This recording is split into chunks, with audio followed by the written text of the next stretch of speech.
Olá, boa noite a todos. Me chamo Leonardo Barros, agradecer mais uma vez aos diretores do IBF, a todo o apoio da comunicação do IBF, da administração, por mais uma live espetacular que a gente vai começar hoje. Já vou chamar aqui a nossa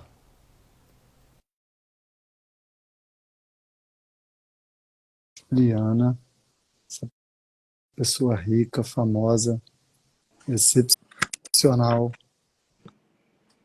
Olá, Ju, boa Tudo bem, Léo? noite. Boa noite. Você melhorou? Tudo bem? Todo mundo consegue ouvir bem a gente? Tudo certo? Que isso, cheio de raios. Então, pessoal, a gente hoje vai falar sobre o Dia da Segurança do Paciente, sobre a segurança do paciente, esse tema que desse ano é passar orientação, informação para todos os pacientes, usuários, clientes, tantos nomes do qual eles só podem ser falados, e a gente discutir a importância da segurança do paciente nos dias atuais também, e trazer um pouquinho da história, de todo o processo, de como isso aconteceu. E a nossa convidada, que vocês já conhecem já há algum tempo, é a Juliana Monteiro, né? Juliana faz a apresentação, um pouquinho do que você faz, para a gente poder conversar sobre esse bate-papo de hoje. Tudo bem? Eu sou da qualidade, fiz pós em segurança do paciente, pós em qualidade, estou nessa área já há uns 10 anos, se eu não me engano. Apesar de ser formada em pedagogia, caí nessa área de segurança do paciente e daí não saí mais. Eu costumo dizer que a pedagogia me ajuda, né? Porque a segurança do paciente é uma parte de educação, está no objetivo da OMS, então a parte pedagógica me ajuda nesse quesito de educação.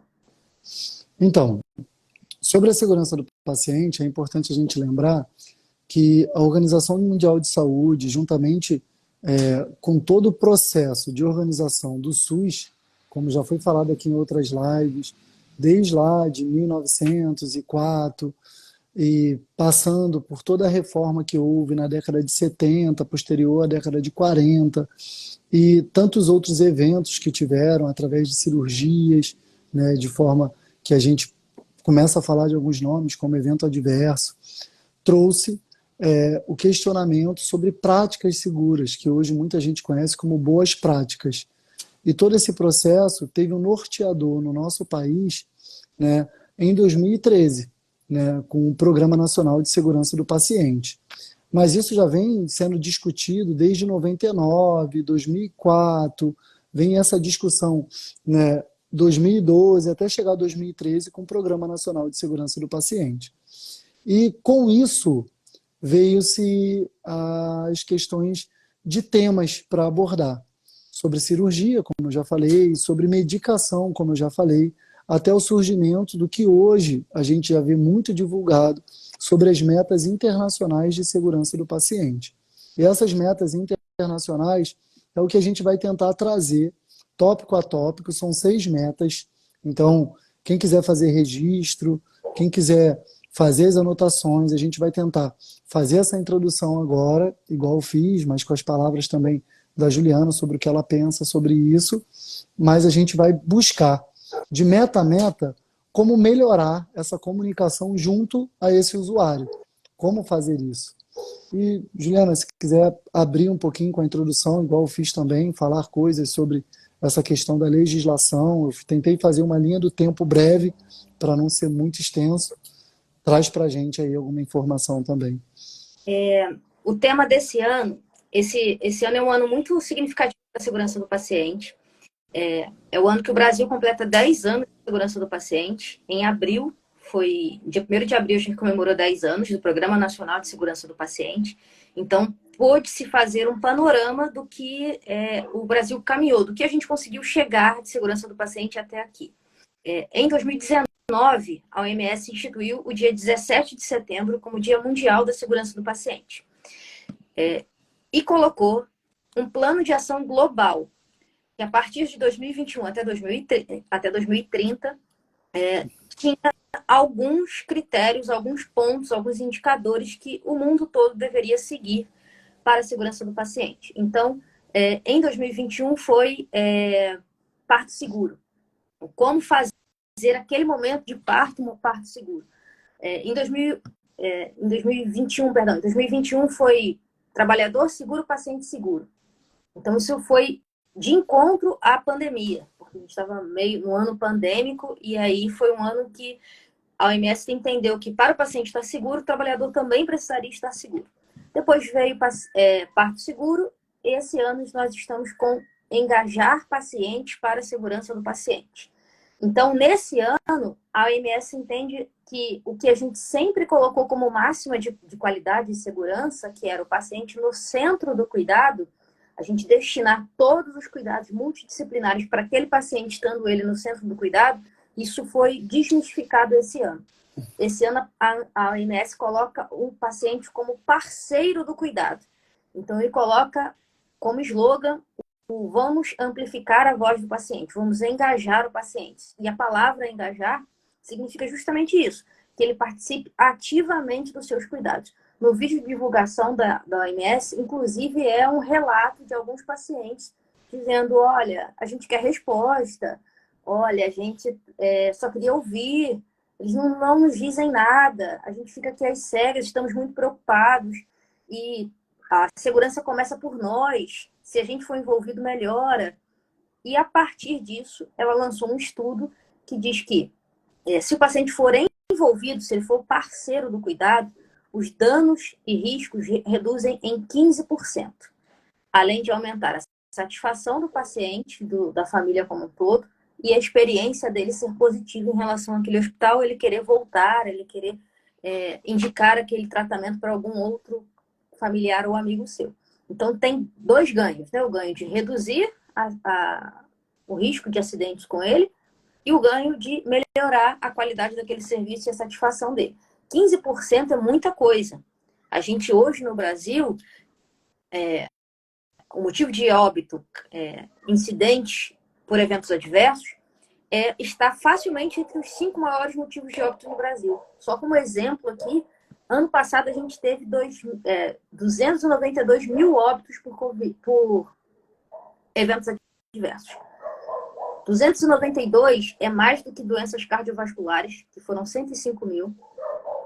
É mais que doenças respiratórias, que foram 107 mil. É mais que acidentes de trânsito, que foram só 38 mil.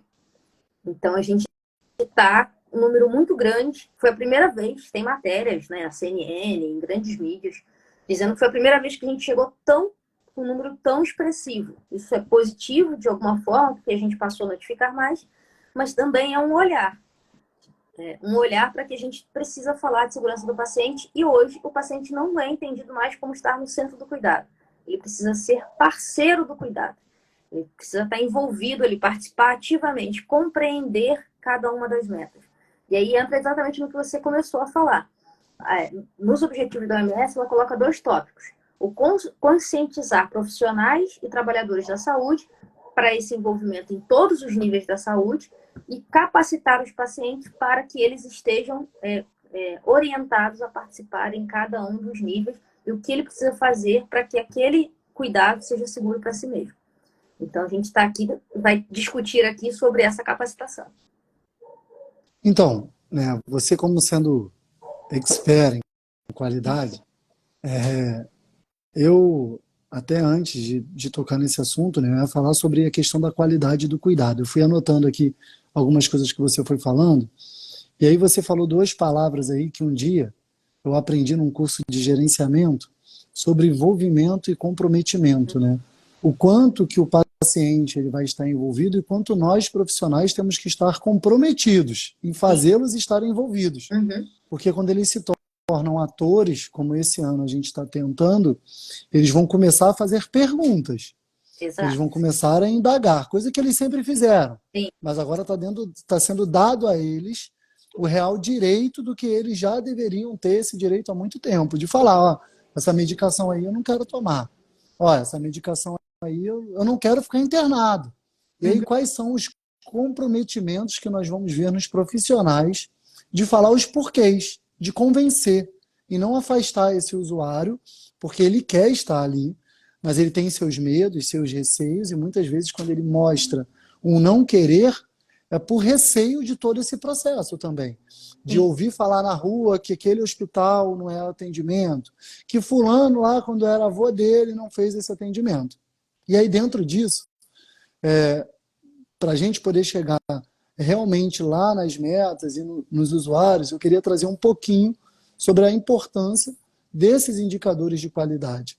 E aí eu lembro muito bem sobre a qualidade do cuidado, geralmente é tido como uma tríade: estrutura, processo e resultado. Então, muitas vezes eu estou numa instituição, essa instituição, a gente discute muito sobre isso todos os dias, né? Sobre, muitas vezes a instituição tem a pressa de fomentar sobre uma ação que ela queira ter. E quando ela faz a ação, às vezes não tem alguns equipamentos que deveriam ter para assistência a esse paciente que vai fazer essa exigência, que eles exigem, eles estão precisando. E aí, dentro desse processo de estruturação, a importância de nós, profissionais de saúde, estarmos capacitados e prontos para atender essa demanda. Porque muitas vezes o gestor, ele dá a estrutura, mas dentro do processo, essa capacitação a qual você se referiu algumas vezes, ela não é contínua para os profissionais.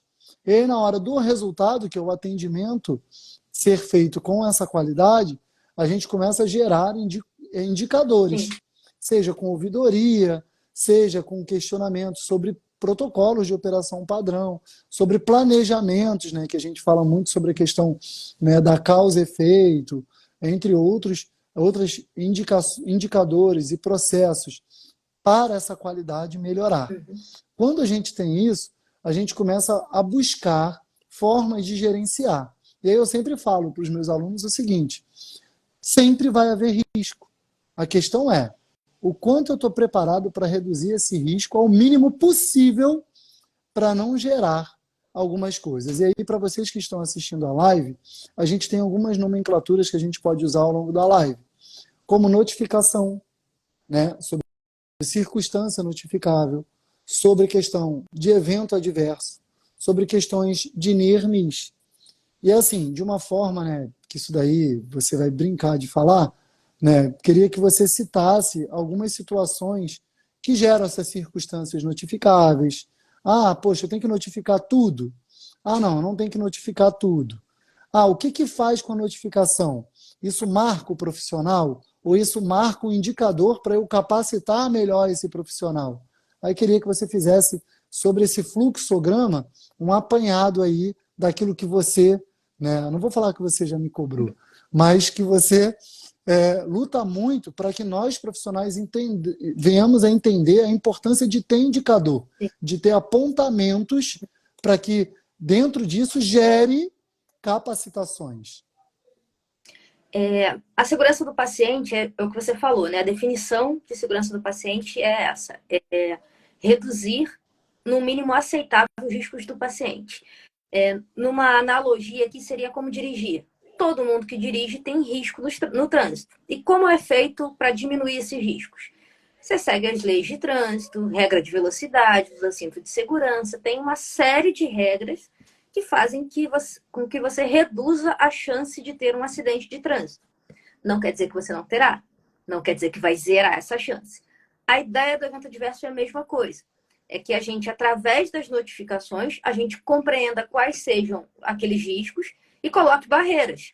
Tal como o cinto de segurança é uma barreira para você não se machucar quando bate, perguntar o nome do paciente, observar a pulseira dele, é uma barreira para que eu não troque a medicação, não transfira o paciente errado e não faça nenhum tipo de cuidado inapropriado para aquele paciente. Então, é o mesmo significado de barreiras, para que a gente garanta a segurança do paciente e do profissional.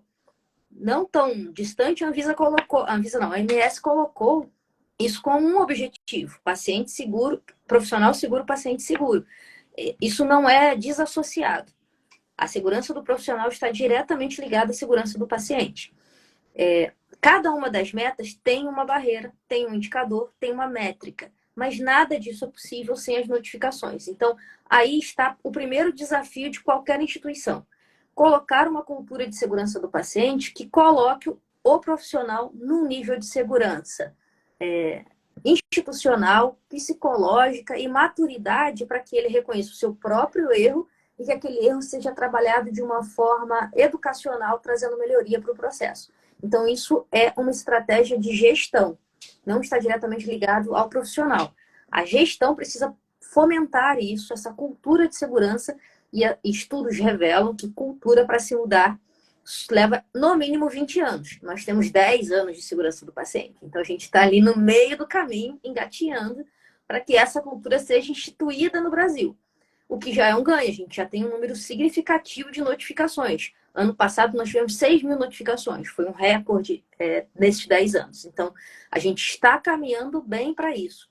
A cultura de segurança, as acreditações, a qualidade, os programas de qualidade, tem caminhado junto, empurrado a segurança do paciente para um caminho de melhoria contínua. Hoje em dia, a segurança do paciente está sendo trabalhado muito mais com uma questão de gamificação. Eu faço jogos, eu demonstro na prática, eu transformo o treinamento de uma forma mais lúdica, para que tire esse bicho de 7 cabeças de punir, de marcar o profissional. O profissional é aquele que errou. E não, premiar. Se eu e você estamos no plantão e nós dois indicamos que erramos, nós seremos premiados, porque a gente está tão seguro do nosso trabalho que nós estamos mostrando para a instituição, olha, tem uma falha aqui, vamos corrigir junto. Eu posso, inclusive, ajudar. Se fizer isso, talvez vai se tornar mais seguro. Então, esse tipo de premiação profissional que notifica mais, profissional que se envolve mais na cultura, é estimulado pela qualidade, para que o profissional se sinta seguro de, olha, isso não é um problema. Apontar um erro não é um problema, é sim uma solução. Você viu um erro. Significa que você entende tão bem o processo que você, inclusive, conhece os erros dele. Eu não entendo nada de carro, Léo. Nada, nada. Se colocar, nada. Nem no videogame eu consigo jogar coisas com carro.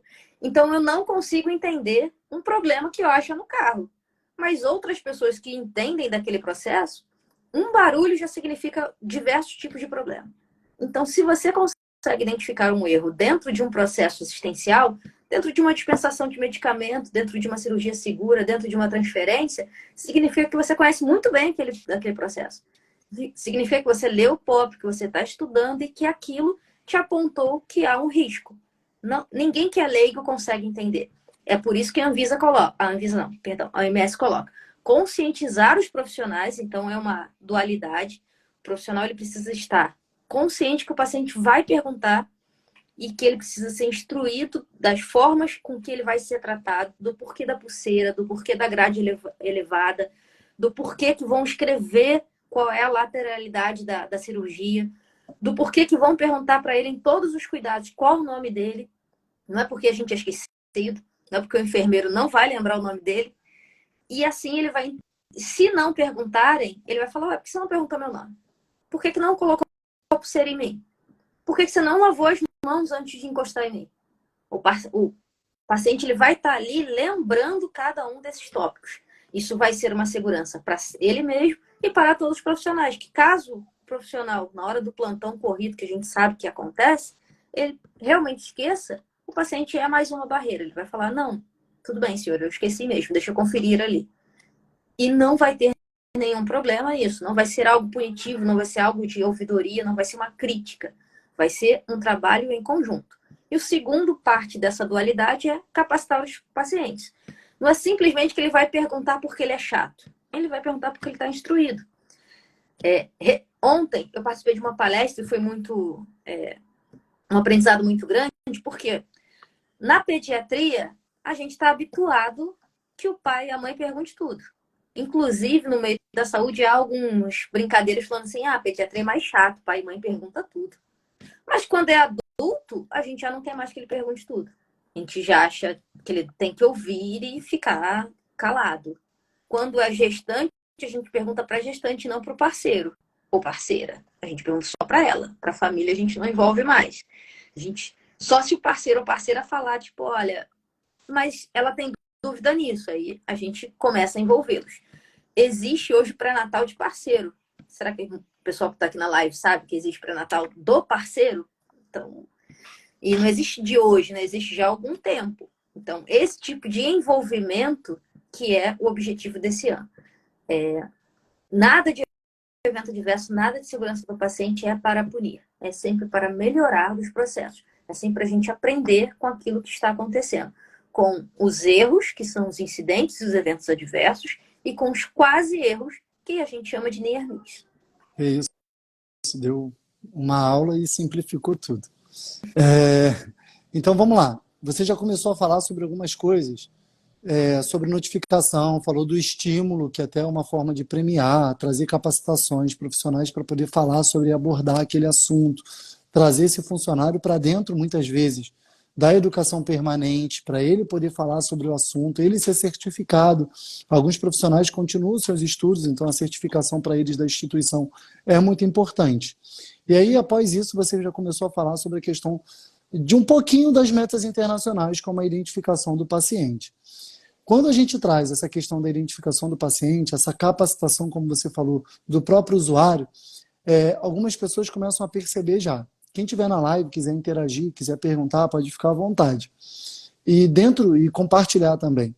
E dentro disso, na identificação do paciente, a gente percebe que desde a entrada no hospital, já tem vários banners, várias informações, vários folders, né, falando sobre esse processo de identificação, de utilização da pulseira. Muitos locais já se utilizam de tecnologia para chamar por senha. Então, já é chamado por senha, aí está lá na televisão o nome da pessoa, né, aonde ele vai ser atendido, para ela poder se identificar.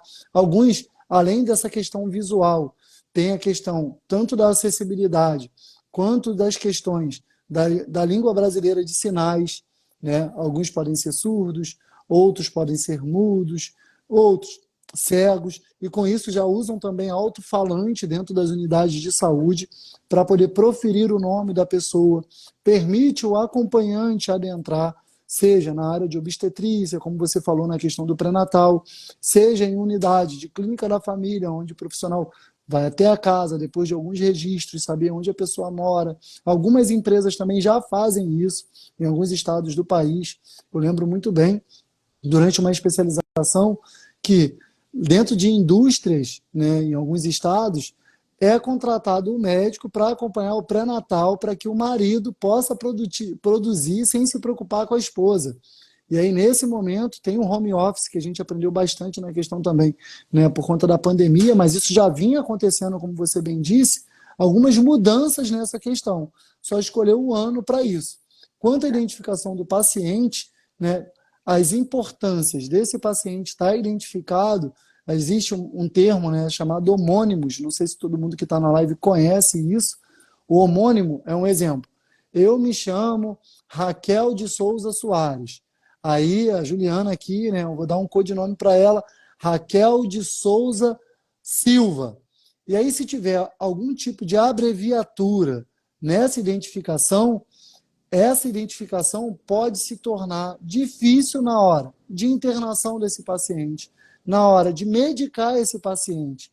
E aí existem outros fatores, como número de prontuário, número de boletim, que é importante esse paciente ter identificado, e até mesmo alergias, né? Muitos pacientes têm alergias, e isso existe identificação também para alergia. Esse processo de identificação, essa identificação do usuário é muito importante. Mais alguma coisa sobre a identificação que você queira citar? Lembrando que essa é a primeira meta que a gente está citando aqui. A gente tem outras 5. Quando você fala de identificação, você já fez um relato bastante importante, mas esse relato todo é em relação a gente, instituição, né?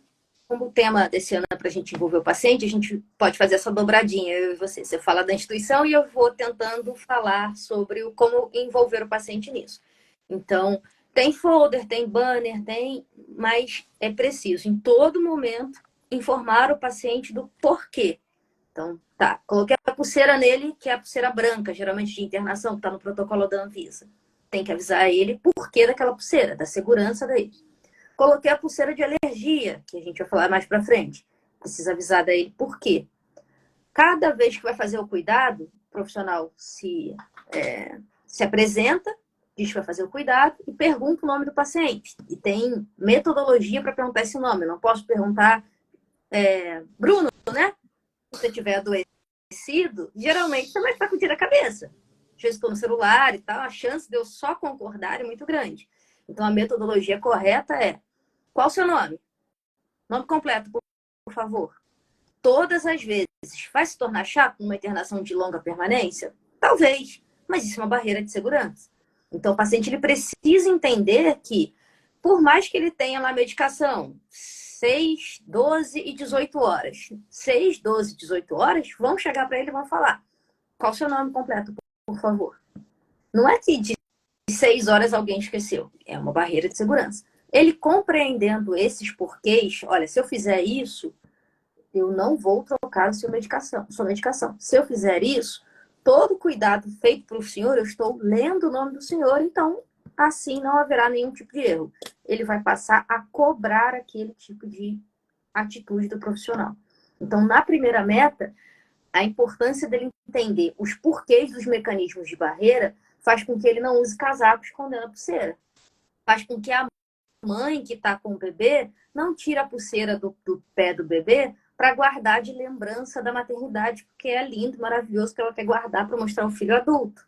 Mães têm uma coisa com isso de guardar, guarda o bico, guarda a pulseira, guarda um monte de coisa. Aí ela vai, a primeira oportunidade que ela tem, ela arranca a pulseira e guarda na bolsa da maternidade a 7 chaves para ninguém tirar dele.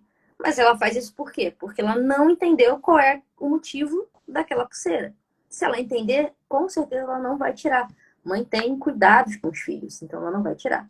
Para pacientes de, como a OMS fala, todos os níveis de cuidado, pacientes com algum tipo de transtorno mental, é dever do profissional fazer com que a linguagem chegue até ele e que ele compreenda, nas limitações que ele tiver, o porquê daquelas metodologias de segurança. Ele também precisa estar seguro e a gente precisa se adequar ao profissional, ao cliente, e não o cliente a nós. Não é porque ele tem algum tipo de dificuldade de compreensão, seja ela qual for, por conta de problemas cognitivos ou problemas culturais mesmo da nossa sociedade, que eu simplesmente tenho que falar: ele não entende, não. Ele é só fazer, ele não entende. Não, a gente precisa chegar ao nível dele, fazer com que ele entenda aqueles porquês. Tal como criança, tal como pacientes que estão internados e não têm condições de falar, né? Não estão lúcidos e orientados. Eu preciso envolver o familiar naquela situação, para que o familiar me ajude a tomar conta. Então, na primeira meta é educação ao paciente. Se eu falar com ele todos os porquês, ele entenderá e se tornará parceiro comigo. Além de ganhar confiança, né? Depois que você ganha confiança, e a gente trabalha em hospital, a gente sabe como funciona, ele começa até a parecer que para a gente que está ali todo dia são perguntas sem sentido, mas é o que você falou, as barreiras de segurança. E quanto mais barreiras de segurança tiver, menos possibilidade de evento adverso com dano terá, que é a redução ao mínimo possível dos riscos de exposição, porque enquanto ele estiver no hospital, existe esse risco. Então essa foi a nossa primeira meta aí, identificação do paciente.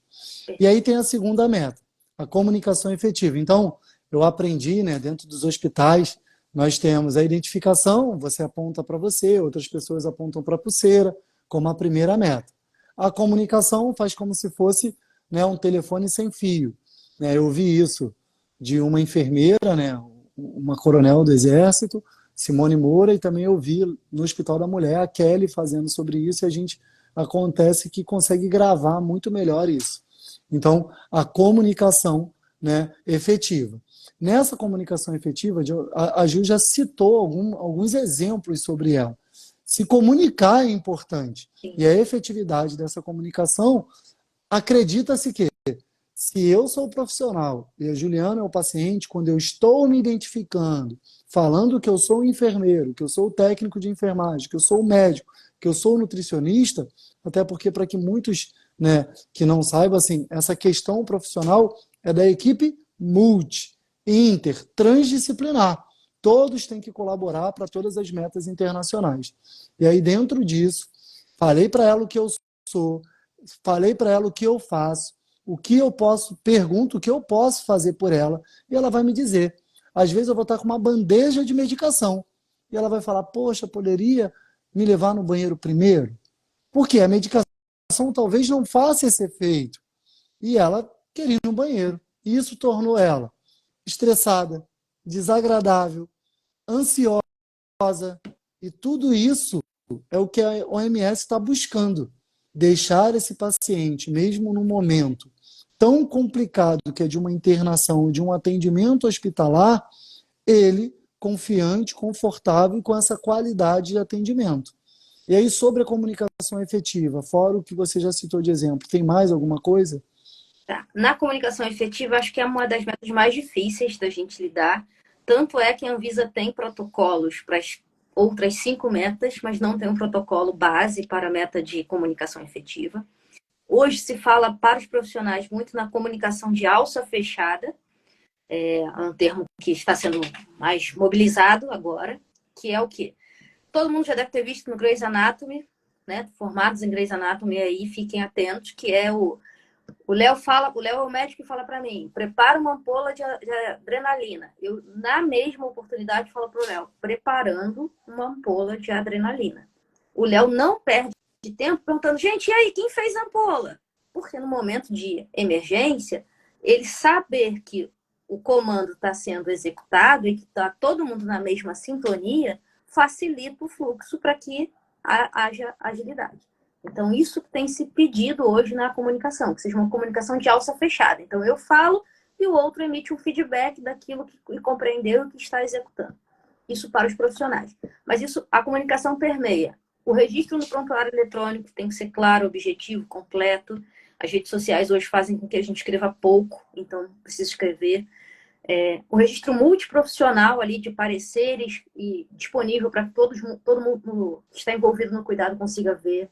O round, o huddle, a transferência segura realizada lá no formulário de transferência, dizendo para o outro hospital que vai receber os cuidados que foram dispensados ao paciente, a alta segura na alta, esclarecer aqueles cuidados para o paciente, se for possível, dependendo do nível de rede do município, informar a clínica da família que aquele paciente precisa de cuidados posteriores, para que ele também esteja ali sobre cuidado permanente.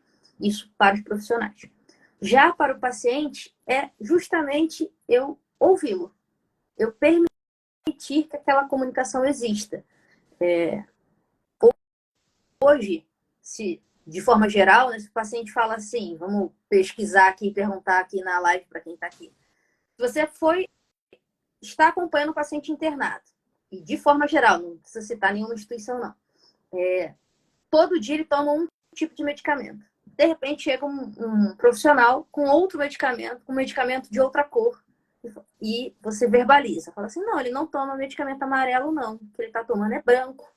A chance do profissional ouvir e falar, vou conferir, é maior ou menor do que o profissional falar assim, é esse sim e eu vou dar.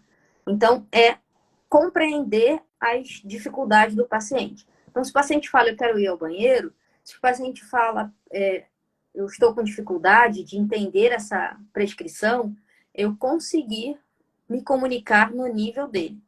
Então,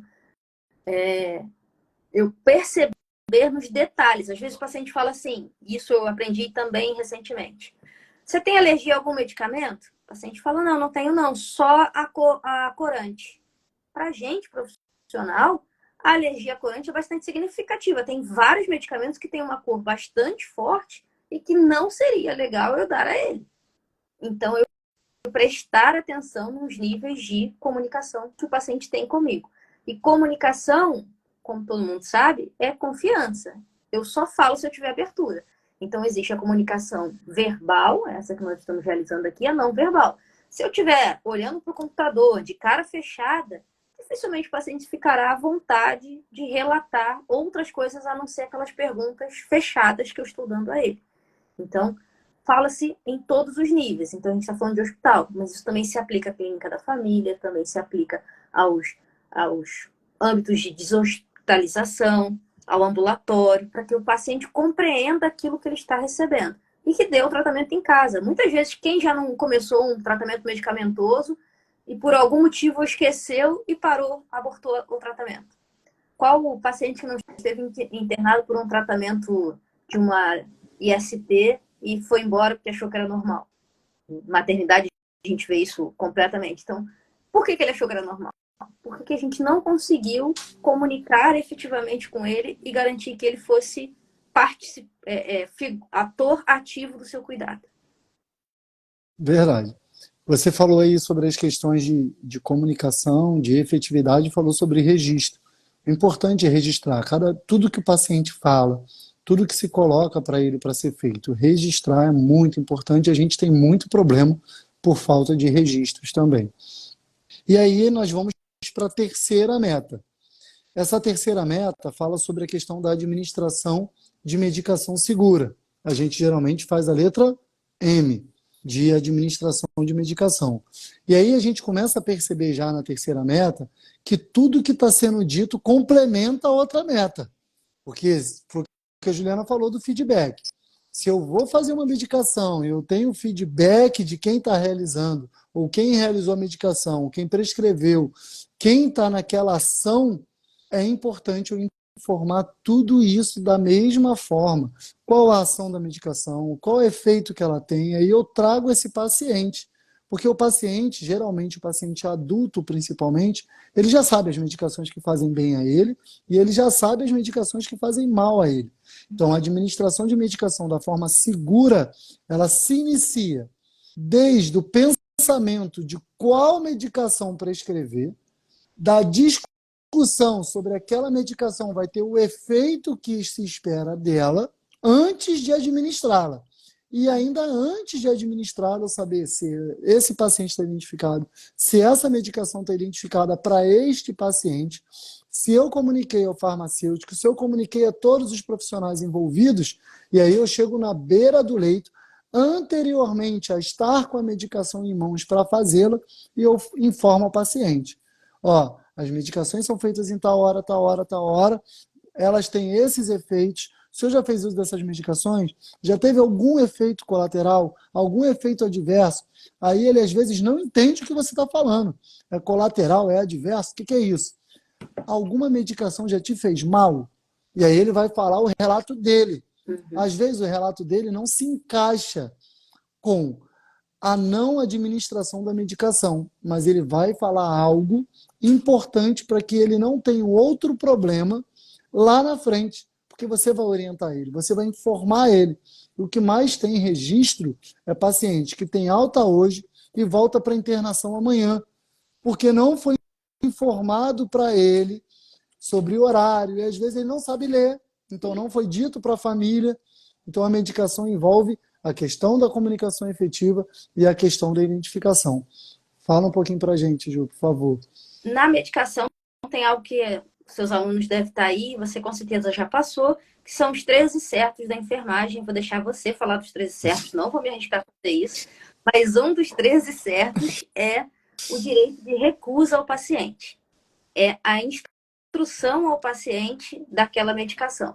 Então, os 13 certos, anteriormente ao objetivo da Anvisa, já falava sobre amplificar a voz do paciente, sobre engajar o paciente naquele cuidado.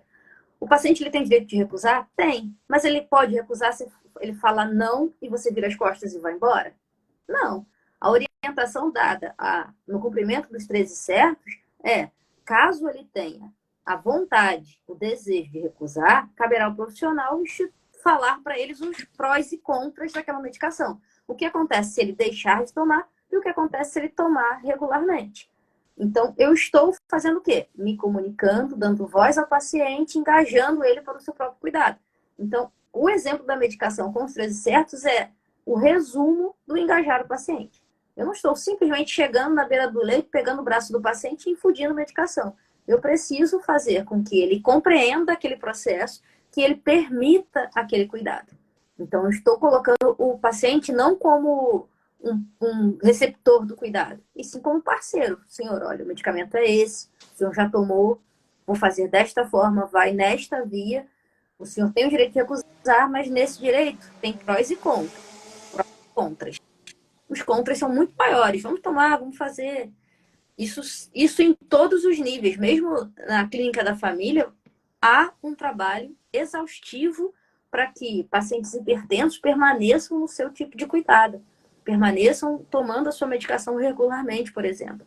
Então, os 13 certos para mim é o mais significativo desse, mas fica aí com os 13 certos para você, Léo. Então, nós Vai. temos o nome do paciente certo, o nome da medicação certa, a hora da medicação certa, a via da medicação certa, a administração com esse retorno do paciente de uma forma efetiva.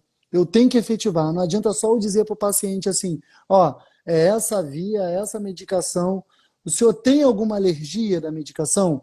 Porque quando a gente fala sobre os certos, eles já foram 5, já foram 9, já foram 13. Se for buscar hoje, são 20. É. São 20. Então, nós temos a questão da dosagem certa, se essa dosagem foi correta dessa medicação, o quanto que essa medicação foi prescrita, a prescrição certa, o cheque dessa prescrição, com segurança, com seguridade sobre essa medicação, o quanto que a gente vê de medicação que é prescrita dentro de uma descrição, muitas das vezes manual, que eu não entendo muito bem, e eu vou lá fazer essa medicação para esse paciente de uma forma que a gente diz iatrogênica, né? Que é uma questão de um erro técnico, é um erro mais técnico. Então, saber sobre a prescrição dessa medicação é muito importante. A questão entre a via e a dosagem, qual é o efeito dessa medicação? Se ela atingiu aquele efeito esperado, será que ela tem algum efeito colateral ou ela só atingiu o efeito esperado? Eu estava ali do lado do paciente durante aquele tempo de ação de medicamento, dentro da área técnica. Nós temos a vida média, a meia-vida, que é a biodisponibilidade do medicamento, o quanto que esse medicamento leva para iniciar os seus efeitos, quais são os efeitos colaterais dessa medicação e se ela atingiu o seu potencial de ação dentro daquele determinado tempo. Em virtude disso, os registros corretos desse feedback, disso que você está avaliando como sinais e sintomas, aquilo que você vê e o que o paciente relata, quais são os sintomas que o paciente apresentou. Foi prurido? Foi urticária? Foi eczema? Foi um choque anafilático? Interagir com esse processo de biodisponibilidade, de nomes do paciente, você vai chegando e vai, farmacologia, vai aumentando toda a segurança e essas barreiras do que a Ju já falou. Então, dentro desse processo, se a gente for vendo, é mais do que 13 certos, não são somente os 13 certos, porque cada atividade que eu faço com o paciente, eu tenho que colocar barreiras para que essa medicação, desde a sua orientação, que orientar o paciente também está dentro dessa questão dos 13 certos, eu oriento o paciente, me apresento para o paciente, observo, foi o que a Juliana falou, eu nunca falo assim, seu nome é Leonardo Barros? Não. Qual é o seu nome? Qual a idade do seu? Quando que o senhor nasceu? Eu vou fazer um check-out do que esse paciente tem de informação sobre ele mesmo. E muitas vezes ele está com o seu acompanhante. Então, se ele não consegue responder, eu tenho que me comunicar com o acompanhante. A Juliana falou sobre a questão da pediatria. Na pediatria, durante o atendimento, eu não vou lá falar com a criança. Primeiro, eu me apresento para o responsável. Meu nome é Leonardo, sou enfermeiro, estou aqui para fazer a medicação. Então, na administração segura, está a sua apresentação também para com o responsável, para com o paciente. Acho que eu passei dos 13, Juliana. Parei até de contar. Porque, assim, é uma discussão que a gente tem dentro, né, da academia, dentro das escolas técnicas.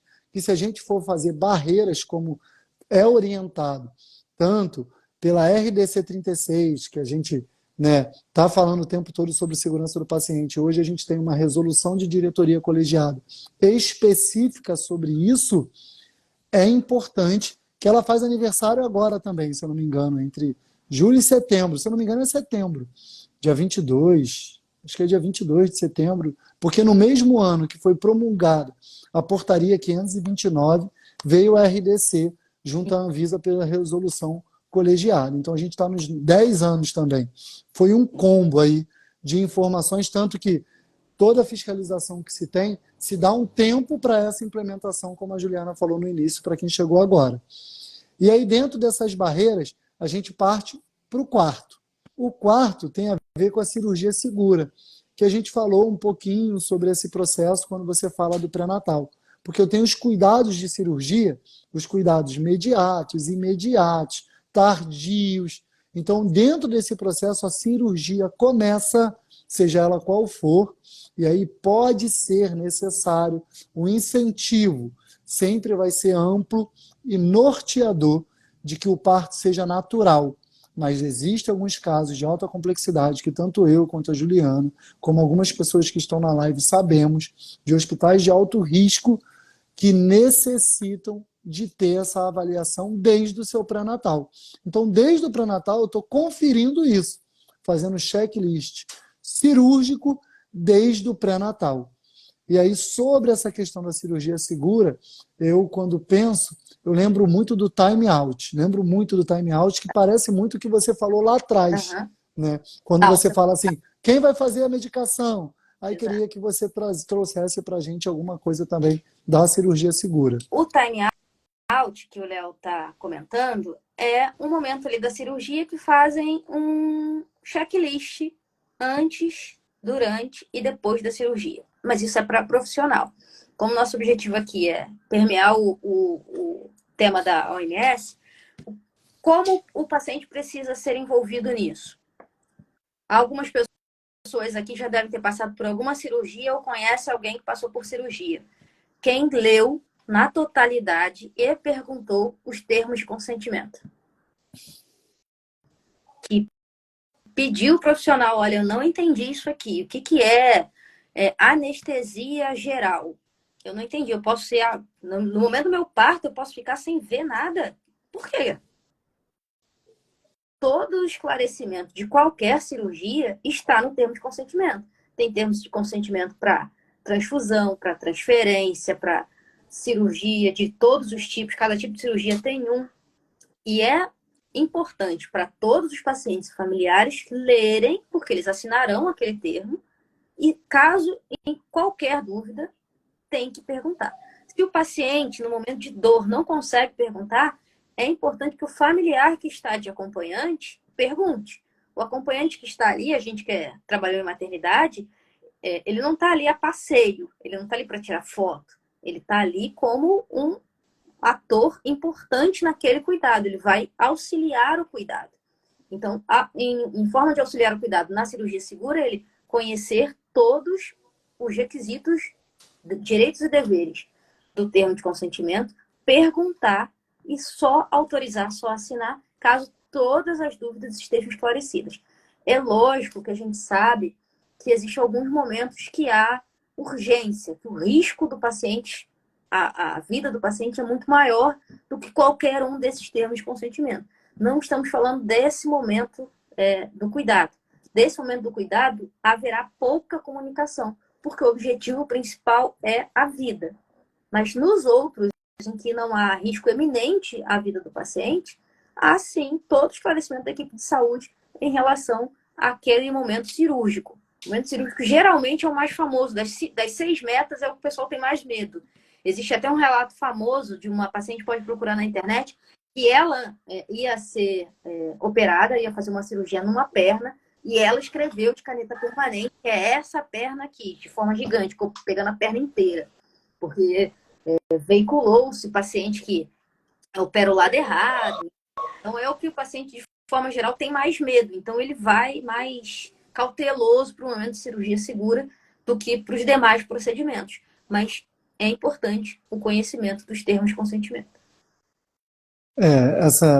Esse envolvimento do paciente é muito importante porque, desde o momento, ele tem a possibilidade, até antes da cirurgia, de falar, ó, eu estou nervoso aqui, eu não quero não. E aí vai ter que ser feito toda uma abordagem da equipe multiprofissional para que possa intervir da melhor forma para as suas necessidades. Ele tem esses direitos. E por vezes até trazendo para o nosso mundo aí atual, questão da maternidade, até escolher quem vai ficar como acompanhante junto a ele.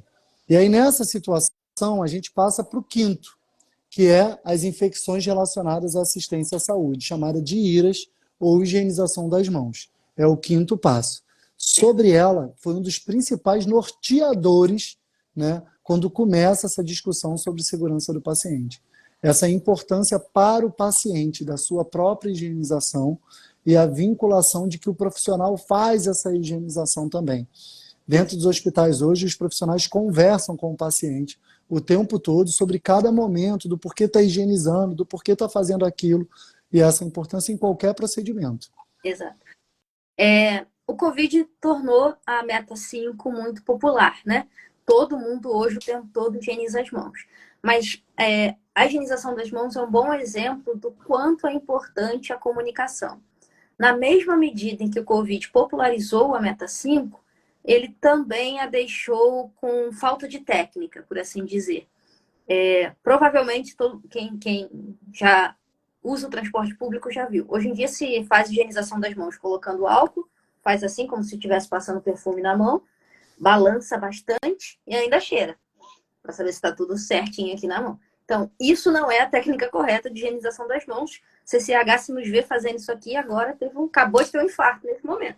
A gente precisa auxiliar. Então, da mesma forma em que hoje todo mundo sabe a importância de se higienizar as mãos, mas desconhece na mesma medida que existe uma técnica. Eu não posso fazer de qualquer forma, porque não causa efeito quase que nenhum. Então, é importante higienizar as mãos, é importante os profissionais de saúde seguir os 5 momentos. Caso não tenha disponível ali álcool para fazer os 5 momentos, é importante notificar esse tipo de envolvimento que o núcleo espera dos profissionais de saúde, para que ali estejam os 5 momentos, todos eles. Então, estou numa UTI, veio o enfermeiro e assistiu o paciente. Saiu o enfermeiro, entrou o assistente social para conversar com a família. Ele precisa fazer os 5 momentos. Saiu o assistente social, entrou a fono. Precisa fazer os 5 momentos. Todo mundo que passar por aquele paciente precisa higienizar as mãos nos 5 momentos antes de passar para o próximo paciente. Isso é uma forma de proteger a si mesmo, proteger aquele paciente, proteger os demais que estão ali. Muitos hospitais, hoje em dia, colocam no leito um informativo assim: pergunte ao profissional se ele já higienizou as mãos. Para o paciente ter isso como alerta. Então, toda vez que o profissional chega até o paciente, ele pergunta: você já lavou as mãos? Isso, de certa forma, é uma barreira e, ao mesmo tempo, é um alerta. O paciente vai falar: ué, por que você está me perguntando isso? Então, ele irá, se não o fez, irá higienizar as mãos. Higienizar na forma correta, na técnica correta, pelo menos 20 segundos com álcool, pelo menos 40 segundos com água e sabão. Se tiver qualquer sujeirinha, não pode álcool, é água e sabão. Precisa lavar todas as partes, não é de qualquer jeito, não é passando perfume, cheirar não adianta, lá sacudir não adianta. E o Léo estava mostrando como higieniza as mãos lá. A filha dele deve fazer igualzinho. Então é muito importante isso. E aí a gente vai para a sexta meta, né, que é a lesão por pressão e a queda. Então, são as escalas, né, de Braden e Morse, né, tecnicamente falando. Como levar essa informação, como fazer essa educação? Nós temos formas de figura, formas das próprias educações do que a gente já falou sobre isso, mas o que a gente pode falar sobre a prevenção de queda e lesão por pressão. E queda, só abrindo um parênteses, profissionais, pacientes, clientes, usuários. Queda é qualquer desvio de posicionamento da postura ereta. Eu tropecei, é uma queda. É um risco para aquilo. E a gente trabalha o tempo todo com os riscos para não acontecer um traumatismo craniano, por exemplo. Exato. A definição é a primeira coisa muito importante, né? Ir ao chão é o último estágio da queda. Então, se eu cheguei ao chão, passei por todos os riscos de queda e cheguei às vias de fato, como alguns dizem. Para os pacientes. De novo, educação em saúde. E aí vou citar aqui um exemplo que hoje é bastante conhecido. Você tem filho, e alguns aqui da live devem ter filho também. Hoje é fácil você falar assim para sua filha, desliga a TV. Ela vai, sem questionar, vai lá desligar a TV e vai fazer outra coisa. Não vai perguntar nenhum porquê, né? Vai ser assim, de forma super tranquila, você não precisa de nenhum tipo de convencimento, esclarecimento. Se é assim com criança, de que para seguir algum tipo de orientação, você precisa explicar a ela o porquê, explicar os prós e contras, porque a gente acha que levantar a grade da cama para um paciente adulto sem esclarecer a ele, ele vai deixar a grade abaixada. Duvido, não vai, não entendeu o porquê. Então, o paciente entender que bebê, quando está internado, ficar no berço é uma medida de segurança. Ah, eu adoro o meu bebê, eu amo ficar com ele. Na hora de dormir, colocar o bebê aqui ó, no meu peito é a coisa mais maravilhosa do mundo. Eu sei, mas coloca em risco seu bebê. Se ela entender que é um risco, possivelmente ela não vai fazer, ela vai deixar no berço. Pós-operatórios em geral, entender que não dá para levantar, precisa de ajuda. Eu preciso ir ao banheiro, precisa de ajuda para ir ao banheiro. Ah, mas eu sou adulto, dá pra... A grade elevada da cama tem motivo para estar elevada.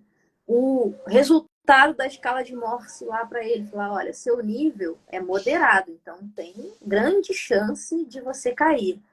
Faça isso, traga sapatos anti-derrapante. Não ande no hospital à noite, no escuro, quando as luzes estão mais apagadas. Esse tipo de orientação, explicando os porquês, garante maior efetividade no cumprimento e adesão das medidas que farão com que ele não caia. Perfeito. Você anota 1000. Fazendo um apanhado, Faltou estou aqui, já vai dar um... Faltou o quê? lesão. Ih, é lesão, verdade. Eu estou vendo aqui, estou viajando. Porque você falou da cirurgia, como você falou para poder fixar, Sim. eu achei que você ia entrar e eu viajei. Mas fala fala aí sobre mudanças. A lesão, como você falou, a escala de Braden fala sobre mobilidade, né? Então tem, geralmente nos hospitais de longa permanência, um reloginho em que o paciente é mudado de posição durante o seu período de internação. Então, uma hora ele fica com a barriga para cima, com a barriga para baixo, de lado, de outro lado, para garantir que a pele não fique muito tempo numa mesma posição e que aquilo gere algum tipo de vermelhidão, que também é um tipo de lesão, ou ferida. Então, tal como a queda, tropeçar já é um nível de queda, vermelhinho aqui embaixo já é um nível de lesão. Então, eu preciso estar atento também. Então, eu preciso notificar e gerar os cuidados. O paciente, ele precisa entender. Ele precisa entender que se ficar vermelho, ele precisa chamar atenção. Precisa entender que ficou de lado, ele tem que ficar naquela posição de lado durante um tempo, por mais que seja desconfortável. Às vezes não é confortável ficar de lado, você está com dor, você não está internado por qualquer motivo, né? Você está internado por um motivo de saúde. Então, ficar em determinadas posições nem sempre é muito confortável. Ele precisa entender que aquilo prevenirá outros tipos de doenças e maior tempo de exposição à internação. Porque se eu abrir uma ferida, eu vou ficar mais tempo internado. Ninguém quer ficar mais tempo internado. Se eu convencer o meu paciente a isso, ele irá garantir que os cuidados sejam feitos. Hidratação também é muito importante. Sentir sede já é sinal de desidratação. Então, por mais que o paciente esteja internado no ar-condicionado, deitadinho, sem nenhum esforço, ele precisa estar hidratado. Senão também há um risco de lesão. Você falando aí, eu lembrei de um termo que a gente usa muito no hospital, chamado cisilhamento, que às vezes até arrastar no colchão ou no lençol pode acontecer de ter essa lesão em graus. Grau 1 é essa vermelhidão que a Juliana falou. Grau 2 é quando aparece algum tipo de deformidade da pele, pode ser uma bolha, pode ser alguma lesão ali, mesmo que minuciosa, pode ficar uma mudança de cor, ao invés de estar vermelho, está mais escuro. Havendo esse rompimento, com a perda desse primeiro tecido, levando a outros graus, é chamado como terceiro grau, chegando até a necrose, muitas vezes a músculo e osso. Então, esses graus é o que a gente busca evitar. Desde o primeiro, como a Juliana falou, uma simples vermelhidão já é uma lesão por pressão, já é devido principalmente em proeminências ósseas, como a Juliana mostrou. E aí eu lembrei desse termo cisilhamento. Queria fazer assim, um apanhado, mas antes do apanhado, A Tainá perguntou para a gente, quais são os mecanismos para incluir o paciente na segurança do paciente? Eu acho que ela perguntou bem no início, É, acho que a gente falou todos agora, né? Espero que a Tainá tenha entendido aí. E aí a Mari fala assim, isso é muito importante, até porque tem muitos pacientes que chegam e às vezes não sabem sobre o exame que vai fazer ou que está sentindo de fato. Essa informação que você colocou, né, Gil, de orientar. exato. Orientar desde... Se ele está fazendo um exame, normalmente ele foi agendado para esse exame. Então, alguns exames têm preparo, ele precisa entender esse preparo. Eu trabalhei no hospital e a gente ria na época, mas era um alerta de segurança, gerou medida de melhoria, que o paciente chegou, ele precisava ficar em abstinência de relações sexuais durante um período. Então, escreveu-se para ele e orientou no pré-operatório. Não pode ter relações sexuais durante 7 dias. Na hora da internação, fizeram lá o checklist, falou, ficou sem relações sexuais durante 7 dias? A pessoa respondeu assim, não. Eu fiquei durante o dia, mas à noite eu fiz. Porque falaram para mim que eu não podia fazer durante o dia. Isso no hospital durante um tempo, apesar de todo mundo rir e achar graça, nos chamou a atenção, porque se fez um paciente, é sinal que a gente não está comunicando direito. Ela entendeu que era o período diurno e não as 24 horas.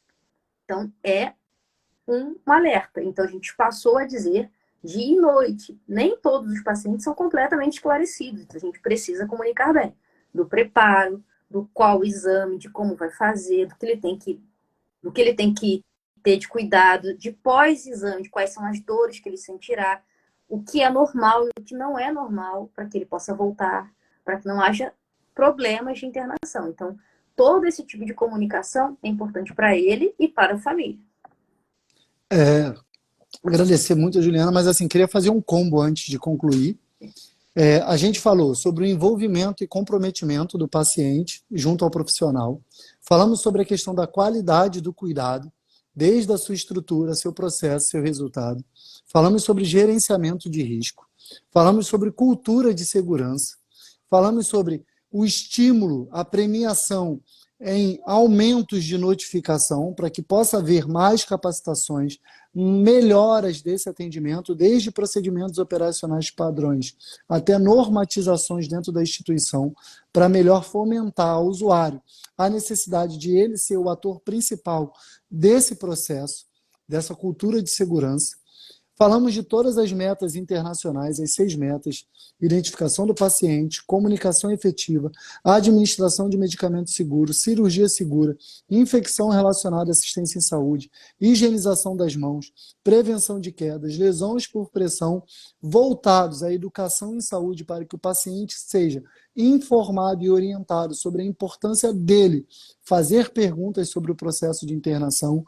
Com isso, falamos sobre barreiras de segurança, sobre coisas que dentro de um outro processo, talvez, de qualidade, um dia a gente traga para cá mais minuciosamente sobre questões de causa e efeito, sobre as questões de planejamento dentro de PDCA, dentro dos 5Ws, 5Hs, sobre a questão dos 5S, que pode ser um bicho de 7 cabeças para muitos profissionais e muitos acadêmicos, né?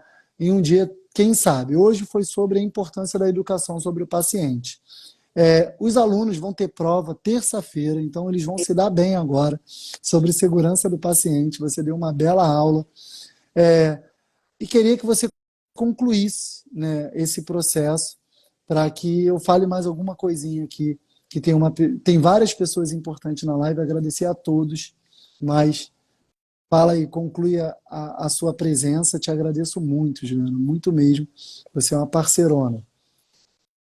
Primeiro agradecer, né? Eu gosto muito do tema segurança para o paciente. Eu digo que se eu tivesse que escolher uma só ferramenta para instituir como qualidade, falando que você não pode colocar mais nenhuma, e a segurança do paciente, ela de fato reduz, melhora a assistência, melhora a qualidade, melhora a satisfação do paciente. E deixar registrado que a Anvisa, o Notivisa, ele é aberto a profissionais e a cidadãos, pacientes em geral. Então, se aconteceu algum evento adverso, aconteceu algum risco, algum incidente, algum quase erro, notifique. O objetivo, inclusive, da OMS é que os pacientes se tornem formuladores de políticas públicas também. Então, políticas públicas são feitas pela sociedade, é demandada pela sociedade. E não é diferente em relação à segurança do paciente. Então, notifiquem, verbalizem com seus colegas, com profissionais de saúde, falem com a Anvisa, o Notivisa é aberto para todos. Mudanças significativas em medicações, em políticas públicas foram feitas a partir de notificação. Muitas pessoas devem lembrar de lotes de medicamentos que foram descontinuados, tiraram de circulação por conta de notificação de evento adverso. Isso é tornar o SUS cada dia mais seguro. É dar direito, que é o que o SUS e a Constituição permite, que todos tenham direito à saúde e à saúde com segurança. Segurança do paciente é tornar isso possível. Muito obrigado. Né? A foto, né? Deixar a Tainá aí tirar a foto. Vai lá, Tainá.